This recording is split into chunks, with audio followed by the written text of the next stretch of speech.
All right, everybody, welcome back to Skyway Classics YouTube channel. On this fine day, we are going for a ride in our 1968 Chevy Camaro convertible. Of course, you know, the 68 Camaro is the second year of the first generation. Going to the one we have here featuring a glamorous black exterior. And of course, you could see the paint on this thing is flawless. Looking in the photos, you can even see a perfect reflection of yourself.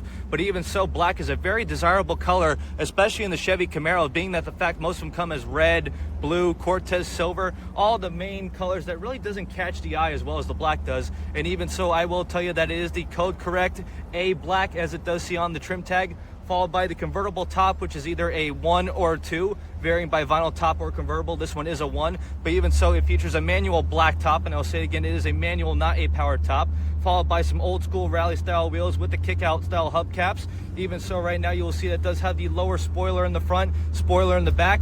Even so, having an upgraded 2-inch cowl induction hood instead of that standard or super sport style hood. But even so, you have 2 mirrors on the side, and even so, you will see that it does have the standardized headlights. But even so, as we move on to the inside, you will see that it has a deluxe style interior, followed by the handlebar above the glove box, standard upgraded style door panels, even the vinyl bucket seats with the emblem in the middle. Same thing for the back too. You even have your GM seatbelts right there on the front. Even so, the coolest thing about this car is the fact that it is an on the column car, not an automatic on the floor. A lot of my videos you will see that it does feature the horseshoe shifter, but the fact of seeing a column car is even more interesting coming from this car. But as we look at it a little bit more with the automatic on the column, you have a black 3-spoke aftermarket wheel, followed by your 2 working gauges of the speedometer and gas gauge. Even so, looking across the dash, you will see that we have a later model tune-out radio with built-in cassette.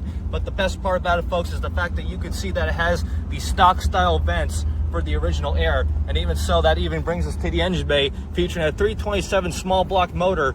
But even so, as we looked at the numbers, you will see in the write-up and even in the pictures that it does feature the ME 210 horsepower small block Chevy with the VIN stamping on the front there. So even so, this car is definitely one that you're going to want to have for your collection. But even going into a little bit more, it has these stock manifolds, upgraded valve covers, and air cleaner. But even so, as I said before, it does come with the factory AC. It is missing a few components, as you can see from the pictures, but nothing that you can in fact add later at time. But even so, with power steering and power brakes with the chrome booster, it does give you one good heck of a ride. Even so, right now you see I have to hold down the dash pad because they really wanted to preserve this car, especially in the hot heat. Black does show everything, but of course the only thing you're going to see with this car is a bunch of style, which even on the other side, as we get it up on the lift, you will be impressed when it has the standardized dual exhaust system coming from behind the rear. Its subframe automobile being strong as heck, and even so ready to get up and go and drive anywhere. But even so, for now, our rides do have to end. But if you do have a minute, folks, please stay tuned with us to take a look at the underneath.